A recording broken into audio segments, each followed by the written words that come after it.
Good morning, Judge. My client is Michael Jones, and he's in custody, and he's asked me to argue probable cause for him, and so I Sure, shall. of course. You ready? Yes, Judge. Does he need to be brought out, or do you, I don't know your process. Mr. Jones, please. Yeah. It's only fair because it's his case, so we might as well bring it up. No, he asked me to do this, and so I told him I would. Yeah, it's Michael Jones. Yes, Michael Jones. He must be unhappy, huh? Asked him to breathe. Or hungry. Asked him to breathe. Good morning. Hey, How are you? hey, buddy. If you're banging on the door, you got to be careful because you break something, you're gonna catch another charge. So be careful banging on those windows because they break very easily. All right. So you were Michael Jones. Mr. Jones, we're talking about you, so that's why I wanted to bring you out. It's only fair that you get to hear what's going on with your case. Your lawyer wants to challenge probable cause in this case. You're charged with interference with the duties of a public servant. You are facing up to 6 months in jail and or a $2,000 fine. That's what you're charged with. I don't know. So I'm going to have them read, and we're going to do probable cause to see whether we're going to go forward or not. Okay? Stuff that we right back there. She's gonna read it again, okay? Okay. What happened? On January 10th, 2025, the officers in official uniforms and riding in a marked patrol vehicle were dispatched to a disturbance at a residence in Harris County, Texas. The officer observed the defendant standing outside the location, being told to leave by the resident, to which the defendant refused by verbally yelling at the resident in a loud, aggressive tone of voice. The officer announced themselves and observed the defendant begin to walk away. The officer gave the defendant a verbal command to put his hands behind his back, and the defendant pulled his hand away. The defendant refused to comply with verbal commands, and the defendant held his arms to his chest as the officer attempted to detain him. The defendant continued to refuse additional commands to stop resisting and put hands behind his back. He yelled at the officer in an aggressive tone and shouted out loud, "Don't let them take me." The officer performed a leg sweep and continued to struggle handcuffing the defendant due to him pulling away. The officer began to roll around while on the ground and reached the officer's hands to prevent him from being placed in handcuffs. The officer continued to give commands, and the defendant continued to refuse. I get it. But what's he doing? I mean, he's walking away. That's what they wanted. Right? So, No? Just losing?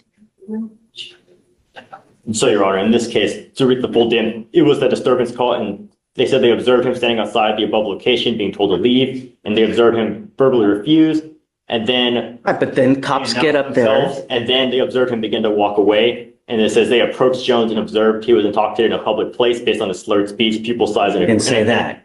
That was in the complete dims, Your Honor. And then it Do you know says... about that? And Yes, aggressive Judge, behavior. but Okay, I go have my ahead. argument prepared. Judge, my argument is exactly what you started to say. There's some sort of disturbance. Somebody's asking him to leave. They're yelling and screaming at each other. Police coming up and saying, "Hey, I'm the police." You can walk away from that all day long. My client did walk away from that. My client's loud and emotional, as you can tell here today. You're allowed to walk away emotional, yelling, screaming, even using profanity in this state if you want to. Then the cops come up to him and suddenly there's some kind of unfounded allegation of intoxication. There's absolutely no facts other than that statement.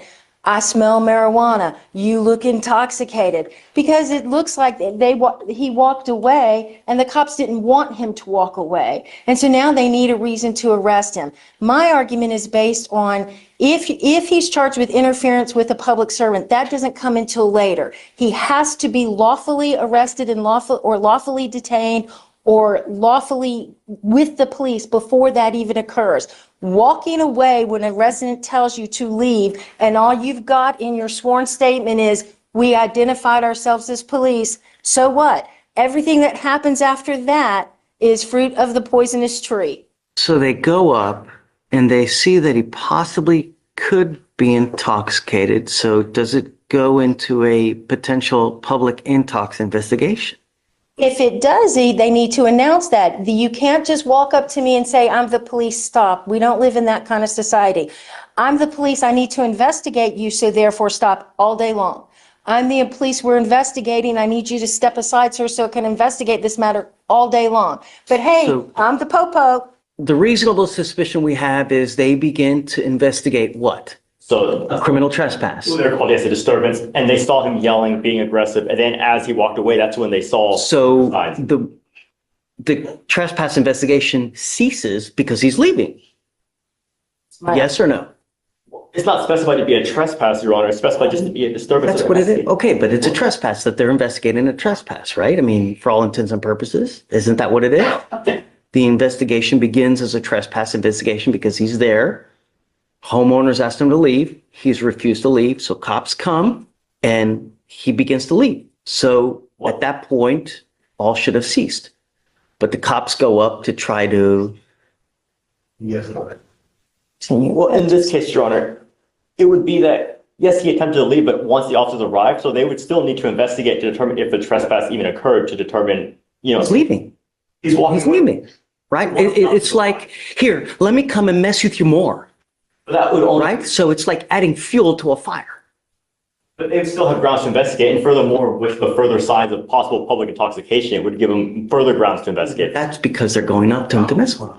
Well, they're going up to investigate what they saw, him refusing to leave, and he leaves. He only left once they arrived. So with maybe potential fear of apprehension, that's when he decided to leave, which it wouldn't undercut their ability to investigate what they had observed happen in front of them regarding that that disturbance that they were called about. They still need to figure out what happened there and if there was a trespass to begin with. Judge, you can't flee a trespass. The way you comply is by fleeing. Well, we don't know it was a trespass, it was a disturbance. We don't always specify the disturbance. I'm going to find no probable cause. You understand? Mr. Jones, be careful, man. We have enough drama in this life, don't we? Yes. You don't like to wear orange, do you? Be careful where you go. Be careful what you do. Yes, sir. Everyone's always out to get you, man. Yes. Don't let them. Yeah. All right, man. Good luck. Thank you. Unless you. You are Mr. Deshawn. Sir, you're charged with reckless driving. You're facing up to 30 days in jail and or a $500 fine. We are going to do probable cause. You have the right to remain silent. Anything you say can and will be used against you. You have the right to have an attorney present. If you cannot afford one, one will be appointed to you, sir.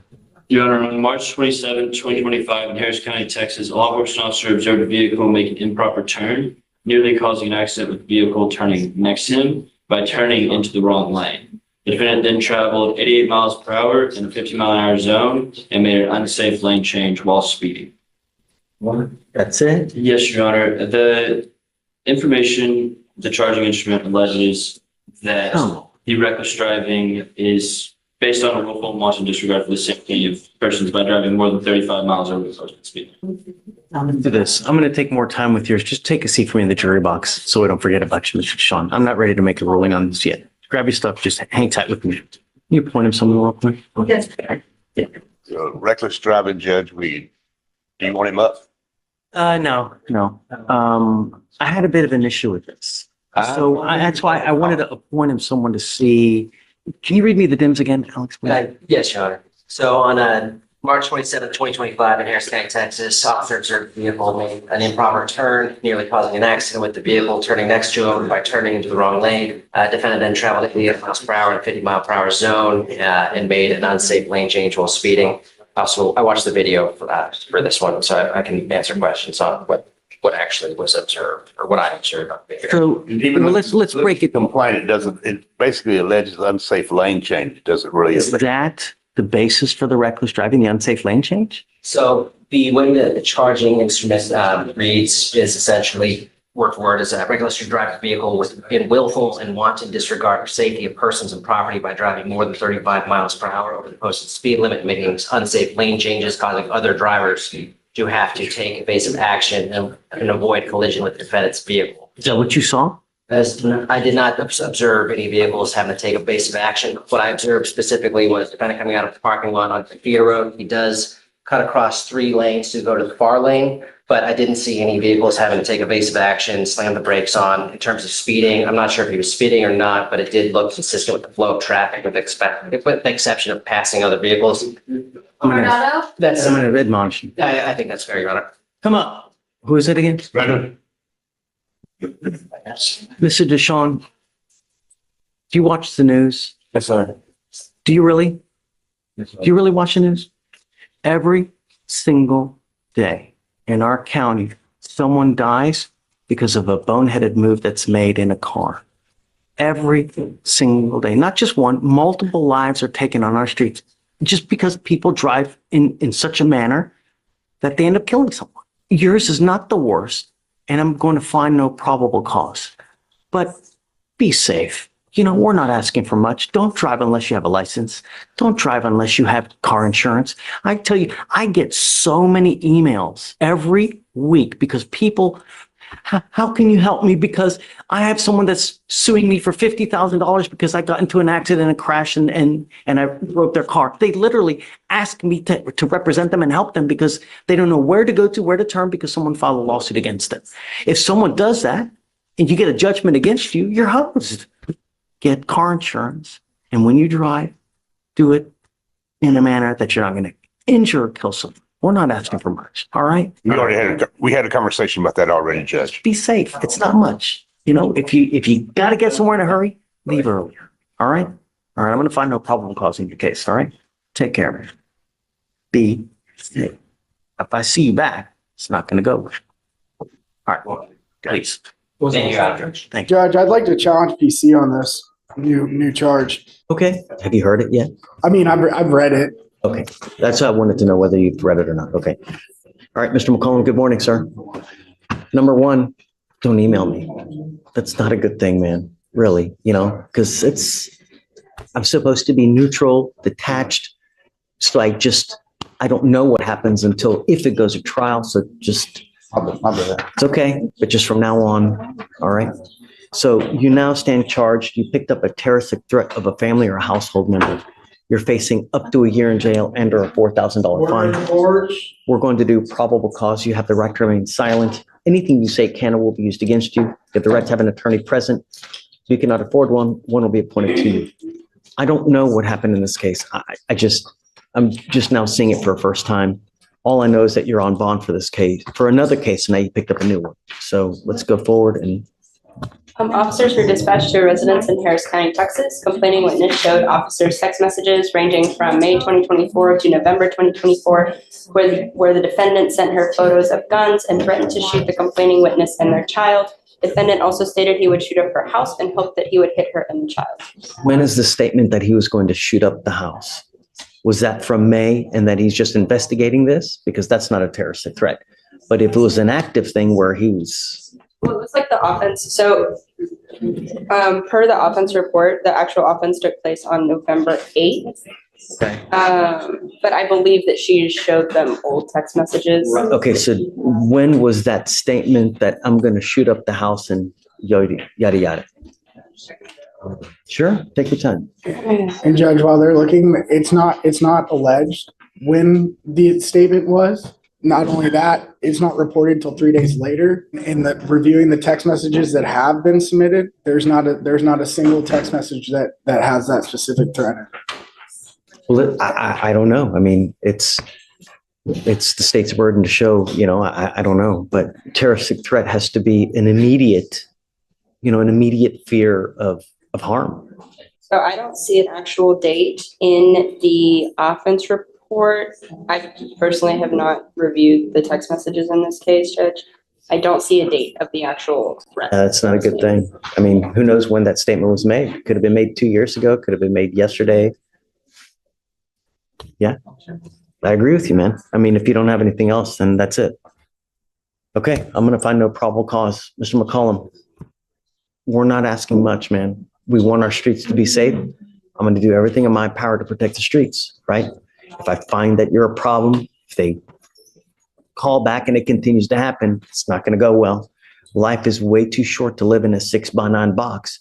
There are a lot of great people in life. There's a lot of bad people in life. And if you have a relationship with a so-called person that brings out the worst in you, then don't have a relationship with this person.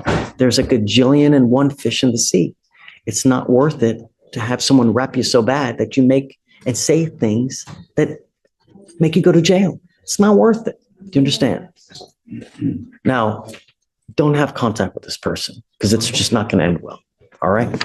All right. So I'm going to continue bond. I'm not going to revoke your bond on this case now because I'm finding no probable cause, but just behave. It's not hard. Be nice. All right. Okay. Judge. For sure.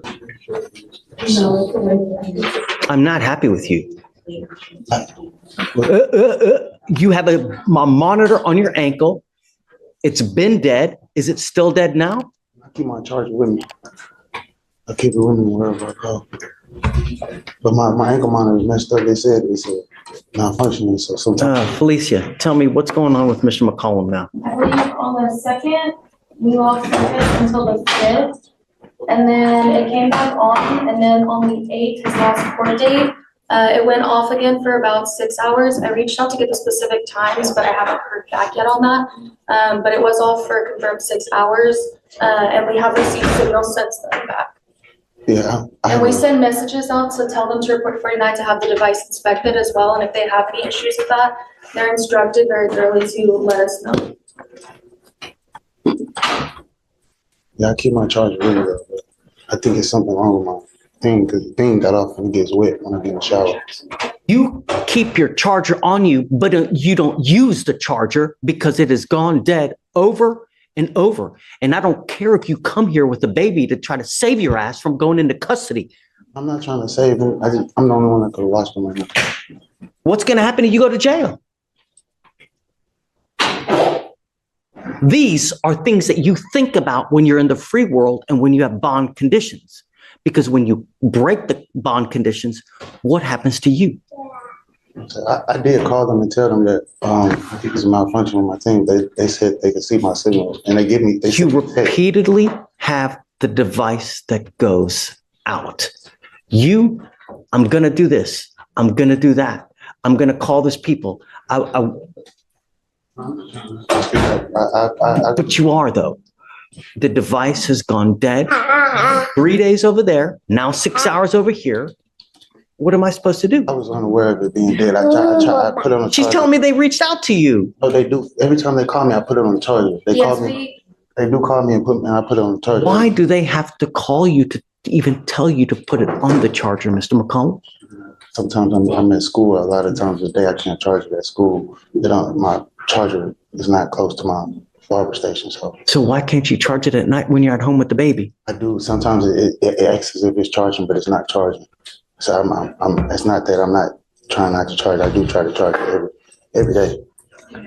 Judge, I would ask if the court would instruct him to go by 49 Sanderson today, just for them to check the device, and if there is something wrong for them to put it in. I'm putting him in jail. I don't know what you're going to do with this kid, man. I haven't done anything wrong, sir. I promise. But you have done something wrong. You've repeatedly done something wrong. But my ankle monitor, I didn't know it was dead. I promise you, I go to school every day. This is what I do. I go to school. How does the monitor let him know that it's dead? So we send messages, and then I also see a few times we send siren alerts to the device as well. Yeah, and then I have charge multiple dates of text messages informing the client to charge the battery. And they call me and I answer the phone and I charge it. I charge it every time they call me. I'm not making no excuse. This is what I do. I go to school every day. The reality is you tell me something, but the machine tells me something different, Mr. McCollum. That's the reality. Ask if we could get, can we get it inspected or get it checked out, please? Because I know it's not. That is what you're supposed to do at the first instance that there is a problem. I did call them and it's on record. You calling has nothing. It doesn't do anything.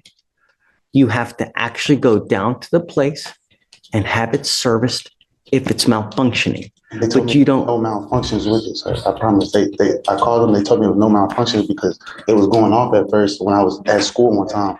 I said, "What's wrong with it?" I've never been on ankle monitor before, so I said, "What's wrong with it?" I called them. They said, "Do you have service to outlet?" I said, "No, but I can get." I went to a place next door to my school and I tried to charge, and they said they still not getting signal from me. They still weren't getting signal. So if we can get it changed or get it looked at least, Judge, I would ask if he could get a new device, if we could reset this a week, and if Here's what we're going to do. I'm now sending you for a drug and alcohol test. I want to know what, if anything, is in your system. Sir. Do you understand? Sir. You were to come back tomorrow. Don't come with a baby. Do you understand me? Sir. Don't come back here with the baby. Sir. Because if you're here and I put you in custody for one reason or the other, I will call CPS. Do you understand? Sir. But here, whoever you are, I don't care who you are, we will hold you accountable. And if you continue to piss on my leg and tell me it's raining, there will be issues. Do you understand? I will not entertain you telling me I got to do this, I got to do that, my malfunction, this. They reach out to you ad nauseum to tell you that there are issues, and you coming here and telling me, well, I don't know about this, I don't know. It's disingenuous. I actually get it. Ankle monitor looked Just go to 49 San Jacinto, Where is that? 49 San Jacinto. First thing is first, I'm sending you for a drug and alcohol test. And then I will give you the benefit of the doubt right after. Have you go to this place to see if there actually is something wrong. You will be back here tomorrow. Understand? Okay, Hannah. Judge, they will, do you have someone else to watch the baby because they don't have a child? Do you have someone here with you today? No, sir. But I'll just wait outside the address until I can get somebody to come. Do that. Yes, Judge. All right. All right, Judge. See you, Mr. McCollum. We'll see you tomorrow. Court calls the case, People versus Jason Williams. Good afternoon, Assistant Public Defender Lauren Perny on behalf of Mr. Williams. Mr. Williams, please state your name for the record. Jason Williams. Your Honor, we're here for a pre-trial. There's also a pending bond violation. There is. I have spoken about the violation with my client. I believe today he's going to admit to the violation, and he would like to make a statement on his own behalf.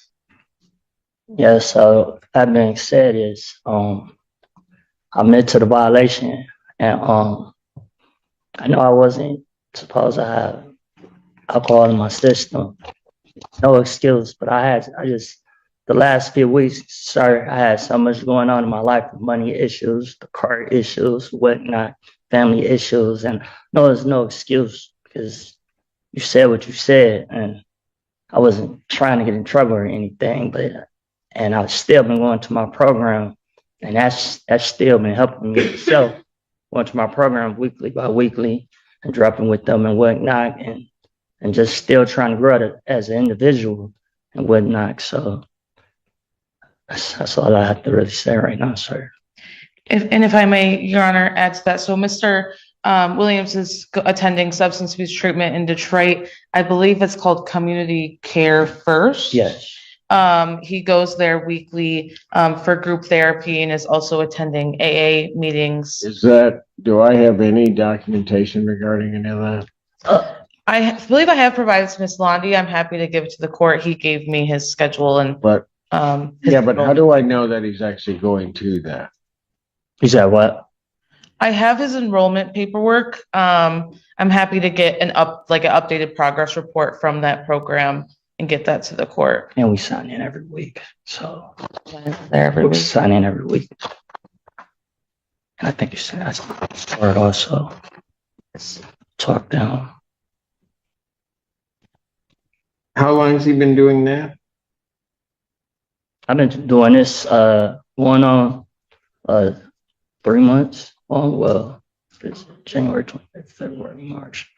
Almost going on 3 months. Nothing, well, I was going to say nothing, but I did want the court to know he is fully employed at U-Haul. He works full-time there. He is hoping to stay out of custody and continue going to his treatment program and just, get things back under control. Yes. I'm sorry, what is that? Oh, Ms. Lundy. In anticipation of the court accepting the admission to the bond violation, people would request enough change in bond conditions.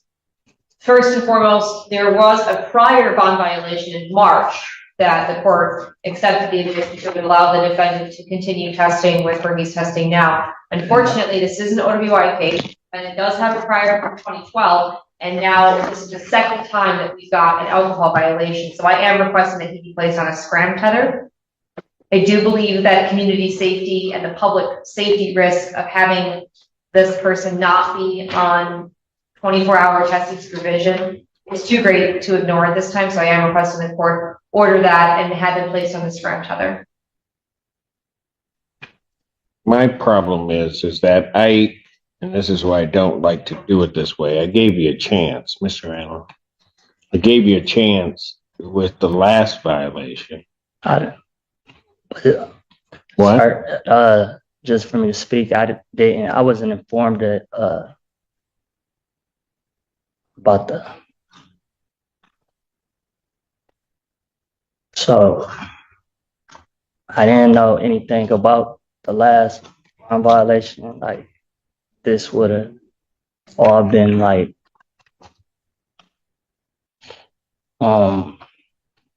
this wouldn't happen again. It wouldn't never happen again. Like it wouldn't never happen again.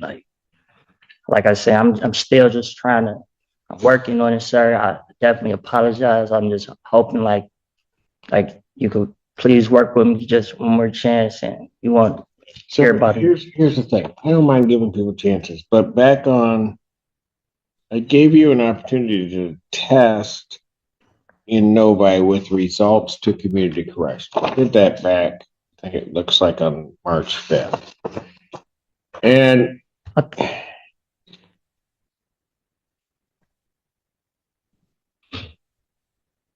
I get these negative tests. Well, first of all, there were like numerous missamples. No, sorry. I'm going by their report. Okay. Then I get negative results. Then on March 27th, that's when the ETG comes through. I get a positive alcohol result. Here's part of my problem. I don't know how much you're drinking.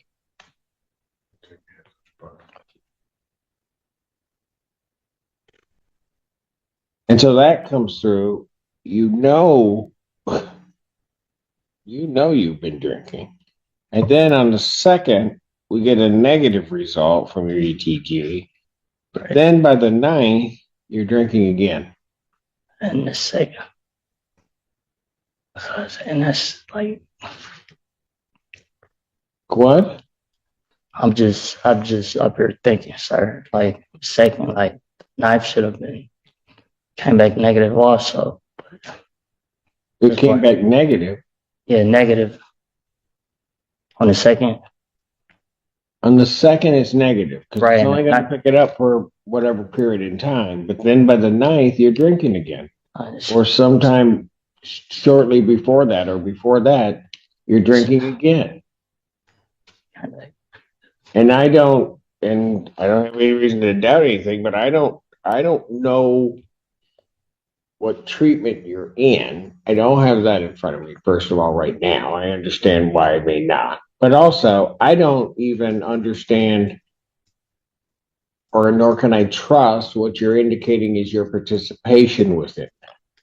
So, like at the meetings, sir, there are 2-hour meetings every week. Like they're NAA, talk to a counselor and whatnot. And like once again. Did you tell the counselor you're drinking? You said, well, did I tell the counselor I'm drinking? No, I'm not drinking. Pardon? I'm not drinking. What? Like, I'm confused right now. You said that. Pardon? Did you tell your counselor that you had the positive alcohol test? No, because didn't. I just got informed. On Monday, so I was going to tell him this. Well, hold it. Whether you got informed or not, you knew you were drinking. No, I just got informed on Monday that I violated. That's what I'm telling you on Monday. Okay, listen real close to what I'm saying. Whether you were violated or not, right? Right. You knew you were drinking. And so my question is, you knowing that, did you tell your counselor you were drinking? No, I haven't spoke with her yet. I was going to speak with her on Friday about that and tell her, like. I thought you went every week. I go every week. Okay. Every week. So today is the 23rd, right? Right. No, just listen to me. Okay. Today's the 23rd, which means presumably from the time of the results, you had at least 2 of those meetings. And you haven't told your counselor that you were drinking. That's from the last instance. All right. Last week, sir, we was off due to Easter on Friday. So we Here's the didn't. problem, young man. You're going to have to get your addiction under control. You got an excuse for everything.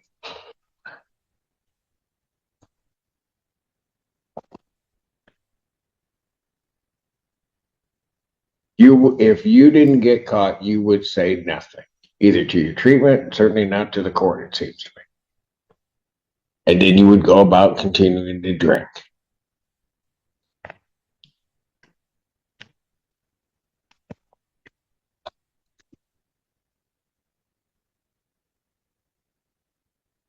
I'll adjourn the matter to May 21st, 2025, 9 a.m.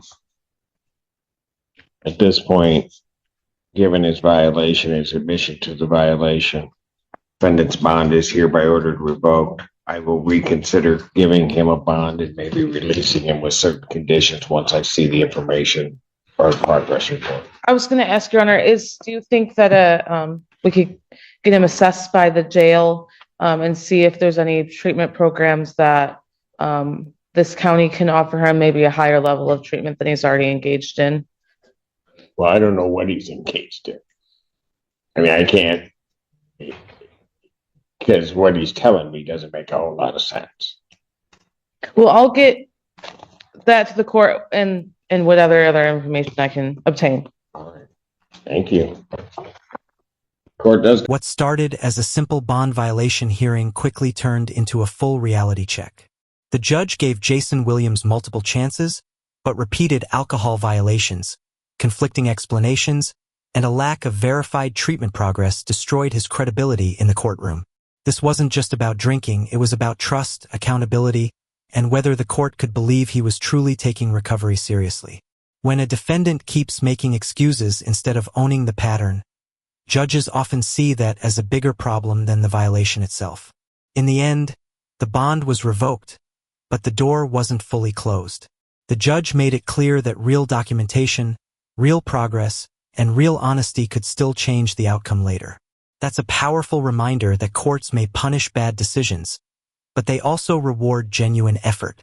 If you found this case as shocking as we did, make sure to hit that like button, share your thoughts in the comments, and don't forget to subscribe for more jaw-dropping courtroom breakdowns.